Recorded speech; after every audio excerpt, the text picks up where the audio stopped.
Bonjour à tous et bienvenue dans cette nouvelle capsule sur le thème d'Atrium, avec comme objectif aujourd'hui apprendre à envoyer un mail à un seul destinataire via Atrium. Allez, c'est parti, allons directement sur le site. Voilà, notre navigateur est ouvert avec dans l'un des onglets la page d'identification d'Atrium. Rentrons de suite notre identifiant, notre mot de passe pour accéder à notre espace. Nous voici sur notre page d'accueil d'Atrium. Nous allons aujourd'hui nous intéresser à ce petit icône en forme d'enveloppe qui constitue le raccourci pour accéder à la messagerie d'Atrium. Alors cette messagerie est interne à la cité scolaire, c'est-à-dire que tu pourras envoyer des messages uniquement aux personnes qui ont un compte Atrium dans notre établissement. Les parents d'élèves, les professeurs, les personnels administratifs. Allez, cliquons sur cette icône. Voilà, nous sommes désormais dans la partie messagerie d'Atrium. Notre objectif aujourd'hui est d'envoyer un message. Et pour cela, cliquons sur « Écrire un message ». La page de rédaction d'un mail s'ouvre enfin.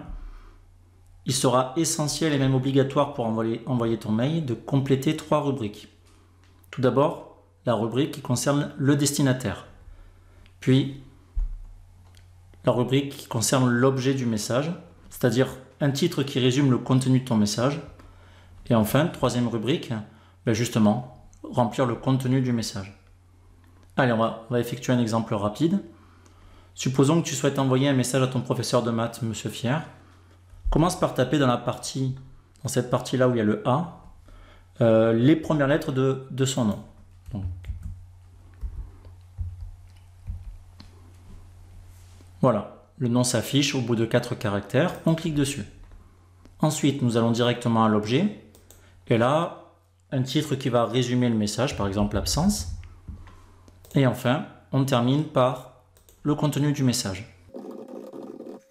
Voilà. Quand la rédaction du message est terminée, tu peux cliquer sur Envoyer.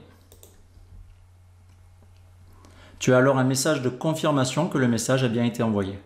Voilà. Tu sais désormais comment envoyer un message à une personne en lien avec la cité scolaire.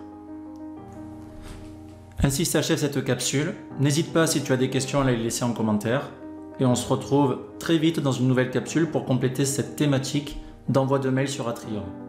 À bientôt.